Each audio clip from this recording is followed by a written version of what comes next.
ಇಲ್ಲ ಕರೆಸ್ತಾ ಇದ್ರೆ ಇಲ್ಲ ಸಾಮಾನ್ಯ ವ್ಯಕ್ತಿಗಳಾಗಿದ್ರೆ ಅರೆಸ್ಟ್ ಮಾಡ್ತಾ ಇದ್ದಾರೆ. ಯಾಕಂದ್ರೆ this is A cognisable offence ಆಗಿರೋದ್ರಿಂದ ಡೈರೆಕ್ಟ್ ಆಗಿ ಅವ್ರನ್ನ ಅರೆಸ್ಟ್ ಮಾಡುವಂತಹ ಎಲ್ಲಾ ಪವರ್ಸ್ ನಮ್ಮ ಪೊಲೀಸ್ ಅವ್ರಿಗೆ ಇರುತ್ತೆ.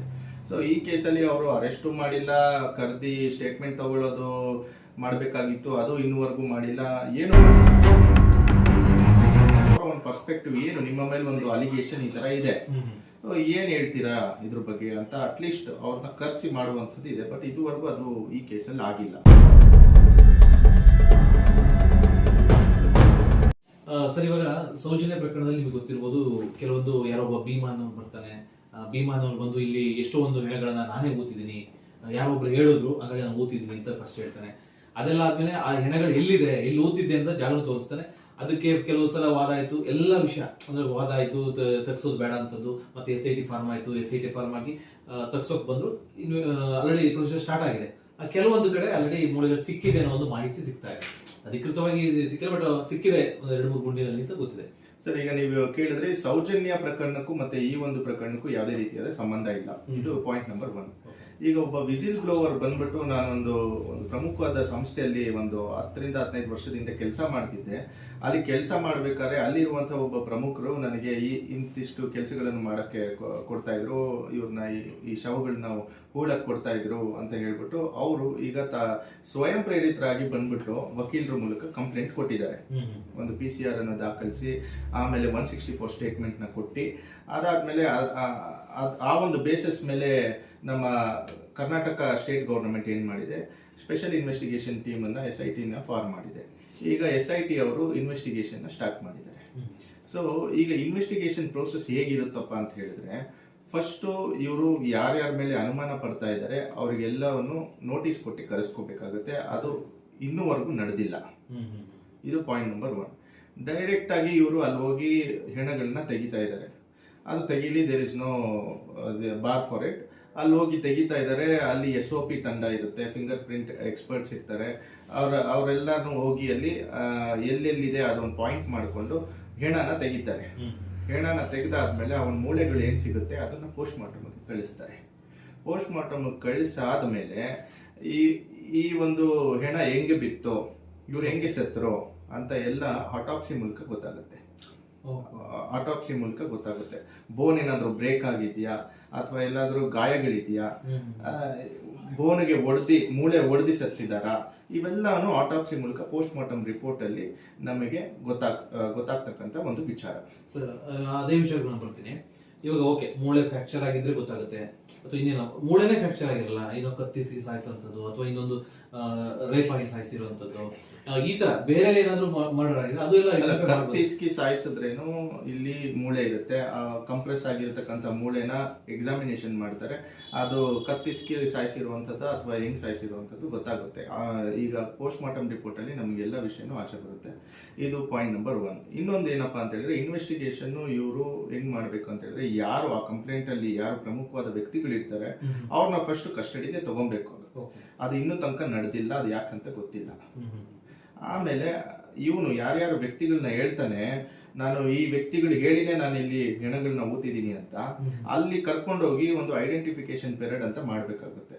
ಅದು ನಮ್ಮ ಪ್ರೆಸೆನ್ಸ್ ಆಕ್ಟ್ ಅಲ್ಲಿ ಕೂಡ ಇದೆ, CRPC ಅಡಿಯಲ್ಲೂ ಇದೆ. ಈ ಐಡೆಂಟಿಫಿಕೇಶನ್ ಪೀರಿಯಡ್ ಏನಂತ ಹೇಳಿದ್ರೆ, ಈ ವ್ಯಕ್ತಿ 15 ಅಥವಾ 20 ವರ್ಷಗಳ ಹಿಂದೆ ಆ ಒಂದು ಪ್ರಮುಖವಾದ ಒಂದು ಸ್ಥಳದಲ್ಲಿ ಕೆಲಸ ಮಾಡ್ತಾ ಇದ್ದ ಅಂತ ಹೇಳ್ತಾನೆ. ಸೊ ಆ ಒಂದು ವ್ಯಕ್ತಿಗಳನ್ನ ಕಂಡು ಹಿಡಿತಾನ ಇಲ್ವಾ ಅಂತ ಹೇಳ್ಬಿಟ್ಟು ಒಂದು ತಹಸೀಲ್ದಾರ್ ಕರ್ಕೊಂಡು ಹೋಗಿ ಅಲ್ಲಿ ಆ ವ್ಯಕ್ತಿಯನ್ನ ನಿಲ್ಲಿಸಿ, ಆ ವ್ಯಕ್ತಿಗಳ ಜೊತೆ ಇನ್ನಿತರ ವ್ಯಕ್ತಿಗಳನ್ನ ನಿಲ್ಲಿಸಿ ಐಡೆಂಟಿಫೈ ಮಾಡು, ಯಾರು ಅವರು, ನಿಮ್ಮ ಹಿಂದೆ ಯಾರು ನಿಮ್ಗೆ ಕೆಲಸ ಕೊಟ್ಟಿದ್ದು ಯಾರು ಅಂತ ಹೇಳ್ಬಿಟ್ಟು ಹೇಳ್ತಾರೆ. ಅವ್ರು ಕರೆಕ್ಟ್ ಆಗಿ ಐಡೆಂಟಿಫೈ ಮಾಡಿದ್ರೆ ತಹಸೀಲ್ದಾರ್ ಅದಕ್ಕೊಂದು ವಿಟ್ನೆಸ್ ಆಗ್ತಾರೆ. ಇದನ್ನ ಐಡೆಂಟಿಫಿಕೇಶನ್ ಪೀರಿಯಡ್ ಅಂತ ಕರೀತಾರೆ. ಸೊ ಇವನ್ನೆಲ್ಲ ಮಾಡಬೇಕಾಗುತ್ತೆ. ಇದೆಲ್ಲ ಒಂದು ಪ್ರಮುಖವಾದ ಸಾಕ್ಷಿಗಳಾಗುತ್ತೆ. ಮತ್ತೆ ಅಕ್ಕಪಕ್ಕದಲ್ಲಿ ಏನಾದ್ರು ನಾನು ನಿಮಗೆ ವಿಟ್ನೆಸ್ ಹೇಳಲಿಕ್ಕೆ ಬರ್ತೀನಿ, ನನಗೂ ಈ ತರ ಒಂದು ಅನ್ಯಾಯ ಆಗಿದೆ ಅಂತ ಹೇಳಿದ್ರೆ ಅವ್ರನ್ನು ಕರ್ಕೊಂಡು ಒನ್ ಆಫ್ ದಿ ವಿಟ್ನೆಸ್ ಮಾಡ್ಕೊಬೇಕಾಗುತ್ತೆ. ಚಾರ್ಜ್ ಶೀಟ್ ಅಲ್ಲಿ ಅವರು ಒನ್ ಆಫ್ ದಿ ವಿಟ್ನೆಸ್ ಆಗ್ತಾರೆ. ಅದನ್ನ ಎಕ್ಸ್ಟ್ರಾ ಜುಡಿಷಿಯಲ್ ಕನ್ಫೆಷನ್ ಅಂತ ಕರೀತಾರೆ. ಸೊ ಇವೆಲ್ಲ ಮಾಡಿದ್ರೆ ಏನಾಗುತ್ತೆ, ಕೇಸ್ನ ಒಂದು ತಾರ್ಕಿಕ ಅಂತ್ಯಕ್ಕೆ ಕರ್ಕೊಂಡು ಹೋಗ್ಬೋದು. ಕನ್ವಿಕ್ಷನ್ ಯಾರ್ಯಾರು ತಪ್ಪಿತಸ್ಥರಿರ್ತಾರೆ ಅವರಿಗೆ ಕನ್ವಿಕ್ಷನ್ ಮಾಡಿಸೋದ್ರಲ್ಲಿ ಪೊಲೀಸರು ಇದಾಗಿರ್ತಾರೆ ಸರ್. ಇದೆಲ್ಲ ಮಾಡಿಲ್ಲ ಅಂತ ಹೇಳಿದ್ರೆ ಕೇಸ್ ತುಂಬಾ ವೀಕ್ ಆಗುತ್ತೆ. ಸುಮ್ಮನೆ ಹೋಗಿ ಎಲ್ಲಿ ಹೆಣ ಇದೆ ಅಲ್ಲಿಂದ ತೆಗೆದ್ಬಿಟ್ಟು ಅದನ್ನ ಏನ್ ಮಾಡ್ತಾ ಇದ್ದಾರೆ ನಮಗೆ ಇದುವರೆಗೂ ಅದ್ರ ಬಗ್ಗೆ ಮಾಹಿತಿ ಇಲ್ಲ. ಸೊ ಇವೆಲ್ಲ ಮಾಹಿತಿಯಿಂದ ತಗೋಬೇಕು. ಯಾರ ಹೆಸರು ಹೇಳಿದ್ದಾನೆ ಅವ್ರನ್ನ ಇನ್ವೆಸ್ಟಿಗೇಷನ್ ಕರಿಬೇಕು, ಅವ್ರ ಸ್ಟೇಟ್ಮೆಂಟ್ ತಗೋಬೇಕು, ಅಕ್ಕಪಕ್ಕದಲ್ಲಿರುವಂತಹ ಸ್ಟೇಟ್ಮೆಂಟ್ ನ ತಗೋಬೇಕು. ಮತ್ತೆ ಇಷ್ಟು ವರ್ಷಗಳ ಕಾಲ ಏನ್ ಮಾಡ್ತಾ ಇದ್ದ ಅವನು ಅದನ್ನು ನಾವು ಕೇಳ್ಕೋಬೇಕಾಗುತ್ತೆ. 10-20 ವರ್ಷಗಳ ಕಾಲ ಏನ್ ಮಾಡ್ತಾ ಇದ್ದ, ಎರಡು ಆಂಗಲ್ ನೋಡ್ಬೇಕಾಗುತ್ತೆ. ಎರಡು ಆಂಗಲ್ ಅಲ್ಲಿ ನ್ಯೂಟ್ರಲ್ ಆಗಿ ಪೊಲೀಸ್ ಅವರು ಇದನ್ನ ಇನ್ವೆಸ್ಟಿಗೇಷನ್ ಮಾಡಬೇಕು.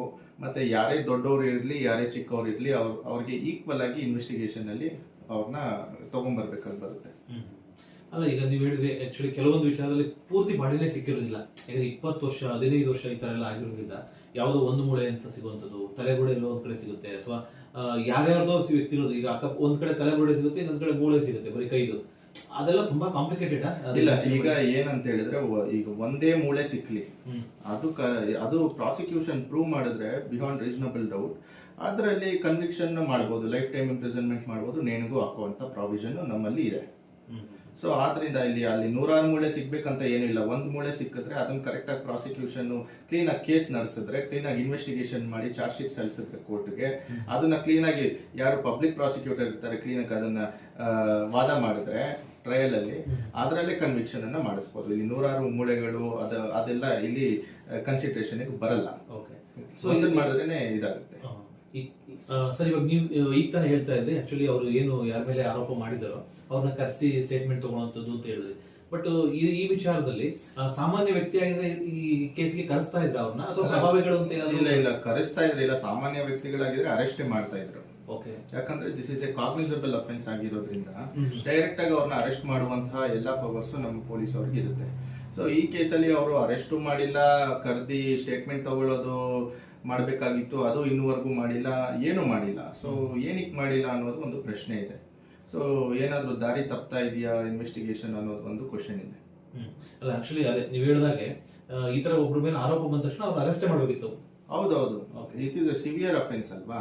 ಯಾಕಂದ್ರೆ ಮರ್ಡರ್ ಮಾಡಿ ಅಷ್ಟು 100 ಹೆಣ್ಣುಗಳನ್ನ ಊತಿದೀನಿ ಅಂತ ಅವನು ಹೇಳ್ತಾನೆ. ಸೊ ಆ ಊತಿರೋ ಜಾಗನು ತೋರಿಸ್ತೀನಿ ಅಂತ ಅವನು ಕರ್ಕೊಂಡೋಗಿ ತೋರಿಸ್ತಾ ಇರೋದ್ರಿಂದ ಯಾರ ಮೇಲೆ ಡೌಟ್ ಇದೆ ಅವ್ರನ್ನ ಕರ್ಸೋದು ಪೊಲೀಸ್ ಅವ್ರನ್ನ ಒಂದು ಸಾಮಾನ್ಯ ಒಂದು ಜ್ಞಾನ. ಅದು ಅವ್ರು ಕರ್ಸಿ ಅವರ ಒಂದು ಪರ್ಸ್ಪೆಕ್ಟಿವ್ ಏನಿದೆ ಅಂತ ಒಂದು ತಿಳ್ಕೊಬೇಕಾಗುತ್ತೆ. ಅವ್ರು ಇನ್ವಾಲ್ವ್ ಆಗಿದಾರೋ ಇಲ್ವೋ ಅದೆಲ್ಲ ಸೆಕೆಂಡ್ರಿ ಆಗುತ್ತೆ. ಬಟ್ ಅವರ ಒಂದು ಪರ್ಸ್ಪೆಕ್ಟಿವ್ ಏನು, ನಿಮ್ಮ ಮೇಲೆ ಒಂದು ಅಲಿಗೇಷನ್ ಈ ತರ ಇದೆ, ಏನ್ ಹೇಳ್ತೀರಾ ಇದ್ರ ಬಗ್ಗೆ ಅಂತ ಅಟ್ಲೀಸ್ಟ್ ಅವ್ರನ್ನ ಕರ್ಸಿ ಮಾಡುವಂಥದ್ದು ಇದೆ. ಬಟ್ ಇದುವರೆಗೂ ಅದು ಈ ಕೇಸಲ್ಲಿ ಆಗಿಲ್ಲ. ಅದು ಯಾಕಂತ ನಮಗೂ ಗೊತ್ತಿಲ್ಲ. ಈಗ ನಾನು ಆವಾಗಲೇ ಕೇಳಬೇಕಾಯ್ತು ಸರ್ ಈ ಪ್ರಶ್ನೆ. ಆಕ್ಚುಲಿ ನಾವು ಯಾವ ರೀತಿ ಸತ್ತಿರ್ತಾರೆ ಅಂತ ಒಂದು ಪ್ರಶ್ನೆ ಕೇಳಿದೆ. ಬಟ್ ಇದರಲ್ಲಿ ಕೆಲವರು ಸ್ವಾಭಾವಿಕ ಸತ್ತೋಗಿರ್ತಾರೆ. ಈಗ ತುಂಬಾ ಜನಕ್ಕೆ ಧರ್ಮಸ್ಥಳ ಅನ್ನೋದು ಒಂದು ಪುಣ್ಯಕ್ಷೇತ್ರ ಆಗಿರೋದ್ರಿಂದ ತುಂಬಾ ಜನ ಸಾವಿರಾರು ಭಕ್ತರು ಎಲ್ಲಾ ಕಡೆಯಿಂದ ಬಂದಿರ್ತಾರೆ. ನಾನಾ ಕಾರಣಗಳಿಗೆ ಸೂಸೈಡ್ ಆಗಿರ್ಬೋದು, ಬೇರೆ ಬೇರೆ ನಾನಾ ಕಾರಣಗಳಿಗೆ ಸತ್ತೋಗಿರ್ಬೋದು. ಅಂಥವ್ರನ್ನೂ ಅಲ್ಲೆಲ್ಲ ಊತಿರ್ಬೋದು. ಹೇಗ್ ಗೊತ್ತಾಗುತ್ತೆ ಇದು ಮರ್ಡರ್ ಆಗಿತ್ತು ಅಥವಾ ಇದು ಸಾಮಾನ್ಯ ಸಾವು, ಅಸಾಮಾನ್ಯ ಸಾವು, ಇದನ್ನೆಲ್ಲ ಗೊತ್ತಾಗುತ್ತಾ ಮೂಳೆಯಲ್ಲಿ? ಅದನ್ನ ಅವ್ರ ಪರವಾದ ಯಾರು ತಪ್ಪಿದಷ್ಟಿರ್ತಾರೆ ಅವ್ರ ಪರವಾದ ವಕೀಲರು ಅಲ್ಲಿ ಪ್ರೂವ್ ಮಾಡ್ಕೊಂತಾರೆ. ಅದು ಮುಂದಿನ ಒಂದು ಪ್ರೊಸೀಜರ್ ಇರುತ್ತೆ. ಬಟ್ ಈಗ ಪ್ರೈಮ್ ಆಫೀಸಿ ಏನ್ ಇನ್ವೆಸ್ಟಿಗೇಷನ್ ನಡೀತಾ ಇದೆ ಅದು ಸರಿ ದಾರಿಯಲ್ಲಿ ನಡೀತಾ ಇಲ್ಲ ಅಂತ ನನ್ನ ಪ್ರಕಾರ ಅನಿಸ್ತಾ ಇದೆ. ಯಾಕಂತ ಹೇಳಿದ್ರೆ ಅವ್ರು ಯಾರು ಸ್ಟೇಟ್ಮೆಂಟ್ ಅಲ್ಲಿ ಹೇಳ್ತಾರೆ, ಅವ್ನು ಭೀಮಾ ಅನ್ನೋನು ಏನ್ ಹೇಳಿದಾನೆ ಸ್ಟೇಟ್ಮೆಂಟ್ ಅಲ್ಲಿ, ಯಾರು ಒಬ್ಬ ಪ್ರಮುಖವಾದ ವ್ಯಕ್ತಿ ಇದ್ದಾರೆ ಅವ್ರನ್ನ ಕರೆಸ್ಬೇಕು, ಅವ್ರನ್ನ ಇನ್ವೆಸ್ಟಿಗೇಷನ್ ಅಲ್ಲಿ ಇನ್ವಾಲ್ವ್ ಮಾಡ್ಬೇಕು, ಅವರ ಒಂದು ಒಪಿನಿಯನ್ ಏನಿದೆ ಅಂತ ಕೇಳ್ಬೇಕು. ಅದು ಯಾವ್ದು ಕೂಡ ಇನ್ನೂವರೆಗೂ ನಡೆದಿಲ್ಲ. ಜಸ್ಟ್ ಅಲ್ಲಿ ಹೋಗ್ತಾ ಇದ್ದಾರೆ, ಮೂಳೆಗಳು ಸಿಗ್ತಾ ಇದೆಯೋ ಇಲ್ವೋ ಅದು ನಮ್ಗೆ ಗೊತ್ತಿಲ್ಲ. ಸೊ ಇದು ಸರಿ ದಾರಿಯಲ್ಲಿ ನಡೀತಾ ಇಲ್ಲ ಅಂತ ನನ್ನ ಪ್ರಕಾರ ಅನಿಸ್ತಾ ಇದೆ. ಓಕೆ, ಅಂದ್ರೆ ಇದೇ ಜಾಗದಲ್ಲಿ ಬೇರೆ ಯಾವ್ದಾರ ವ್ಯಕ್ತಿ ಇದ್ರೆ ಇಷ್ಟೊತ್ತಿಗೆ ಸೆಲ್ಲೋಗಿರ್ತಾ ಇದ್ದ. ಹೌದು. ಓಕೆ ಸ್ನೇಹಿತರೆ, ನೋಡೋದಲ್ಲ ಈಗ ಜಸ್ಟಿಸ್ ಫಾರ್ ಸೌಜನ್ಯ, ನ್ಯಾಯ ಬೇಕು ಅಂತ ಎಷ್ಟೋ ಒಂದು ಹೋರಾಟಗಳು ನಡೀತಾ ಇದೆ. ಇನ್ ಕೆಲವರು ಆ ಹೋರಾಟಗಳನ್ನ ಹತ್ತಿಕ್ಕುವಂತ ಕೆಲಸ, ಅಂದ್ರೆ ಅದು ಧರ್ಮದಂಗಲ್, ಅಂದ್ರೆ ಧರ್ಮಕ್ಕೆ ವಿರೋಧವಾಗಿ ಮಾಡ್ತಾ ಇದ್ದಾರೆ ಅನ್ನೋದು ಕೆಲವರ ವಾದ. ನೋಡೋಣ. ಆಕ್ಚುಲಿ ಈಗ ಏನ್ ಕಳಂಕ ಬಂದಿದೆಯೋ ಆ ಕಳಂಕ ಹೋಗ್ಬೇಕು ಅಂದ್ರೆ ಅದು ಕೆಲವೊಂದು ಏನಾದ್ರು ಬರ್ಲೇಬೇಕು, ಕನ್ಕ್ಲೂಷನ್ ಏನಾಯ್ತು ಅನ್ನೋ ಕನ್ಕ್ಲೂಷನ್ ಇರ್ಬೇಕು. ಇಲ್ಲ ಅಂದ್ರೆ ಕಳಂಕ ಹಂಗೆ ಇರುತ್ತೆ. ಸೊ ಅದನ್ನಾದ್ರೂ ಅವರು ಸರಿಯಾದ ರೀತಿಯಲ್ಲಿ ಇನ್ವೆಸ್ಟಿಗೇಷನ್ ಮಾಡ್ಬೇಕು.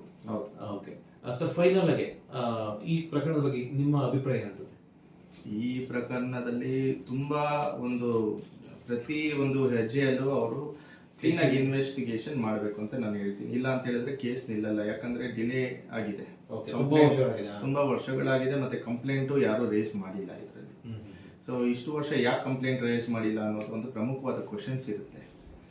ಸೊ ಯಾರೇ ಒಬ್ಬ ವ್ಯಕ್ತಿ ಕಾಣೆ ಆಗ್ಲಿ ಅಥವಾ ಮರ್ಡರ್ ಆಗಲಿ ಅವ್ರು ಹೋಗಿ ಕಂಪ್ಲೇಂಟ್ ಕೊಟ್ಟೇ ಕೊಡ್ತಾರೆ. ಬಟ್ ಈ ಪ್ರಕರಣದಲ್ಲಿ ಯಾಕೆ ಕಂಪ್ಲೇಂಟ್ ಕೊಟ್ಟಿಲ್ಲ ಅನ್ನೋದು ಒಂದು ಅವ್ರ ಕಡೆ ಯಾರು ಡಿಫೆನ್ಸ್ ಕೌನ್ಸಿಲ್ ಇರ್ತಾರೆ ಮುಂದಿನ ದಿನಗಳಲ್ಲಿ ಅವ್ರು ಇದೊಂದು ಪ್ರಮುಖವಾದ ಅಸ್ತ್ರವಾಗಿ ಯೂಸ್ ಮಾಡ್ಕೊಂತಾರೆ. ಸೊ ಅದಕ್ಕೆ ಯಾವುದೇ ರೀತಿಯಾಗಿ ನಮ್ಮ ಪ್ರಾಸಿಕ್ಯೂಷನ್ ದಾರಿ ಮಾಡಿ ಕೊಡಬಾರ್ದು. ಪ್ರತಿ ಹೆಜ್ಜೆಯಲ್ಲೂ ಕ್ಲೀನಾಗಿ ಇನ್ವೆಸ್ಟಿಗೇಷನ್ ಮಾಡಿ ಇದನ್ನ ಮಾಡಿದ್ರೆ ಕನ್ವಿಕ್ಷನ್ ಆಗುವಂತ ಚಾನ್ಸಸ್ ಇದೆ.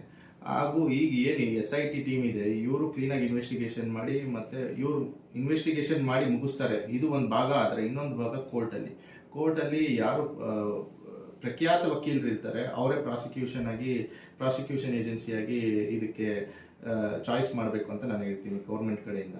ಯಾಕಂದ್ರೆ ಆ ಕೇಸ್ ಏನು ಚಾರ್ಜ್ ಶೀಟ್ ಹಾಕಿರ್ತಾರೆ ಆ ಚಾರ್ಜ್ ಶೀಟ್ ಅನ್ನ ಕ್ಲೀನ್ ಆಗಿ ಅಧ್ಯಯನ ಮಾಡಿ ಅದನ್ನ ಕ್ಲೀನ್ ಆಗಿ ಚೀಫ್ ಎಕ್ಸಾಮಿನೇಷನ್ ಮಾಡಿ ಒಂದು ತಾರ್ಕಿಕ ಅಂತ್ಯಕ್ಕೆ ತಗೊಂಡು ಹೋಗೋದು ಒಬ್ಬ ಪಬ್ಲಿಕ್ ಪ್ರಾಸಿಕ್ಯೂಟರ್ನ ಕೆಲಸ ಆಗಿರುತ್ತೆ. ಅದನ್ನ ಕೇಸ್ನ ಅಕ್ವಿಟ್ ಆಗೋದು ಅಥವಾ ಕನ್ವಿಕ್ಷನ್ ಆಗೋದು it is totally depending on the prosecution agency and prosecutor. So ಆದ್ರಿಂದ ಒಬ್ಬ ಒಳ್ಳೆ ಪ್ರಮುಖವಾದ ವಕೀಲರನ್ನ ಪ್ರಾಸಿಕ್ಯೂಷನ್ ಏಜೆನ್ಸಿ ಅವರು ಚೂಸ್ ಮಾಡಿ ಟ್ರಯಲ್ನ ನಡೆಸಬೇಕಂತ ನನ್ನ ಒಂದು ಒಪಿನಿಯನ್. ತುಂಬಾ ಥ್ಯಾಂಕ್ ಯು ಸರ್. ಒಂದು ಕಾನೂನು ಬಗ್ಗೆ ಏನೆಲ್ಲ ಆಗ್ಬೋದು, ಏನ್ ನಡೀತಾ ಇದೆ ಅನ್ನೋದ್ರ ಬಗ್ಗೆ ಸಲಹೆ ಕೊಟ್ರಿ.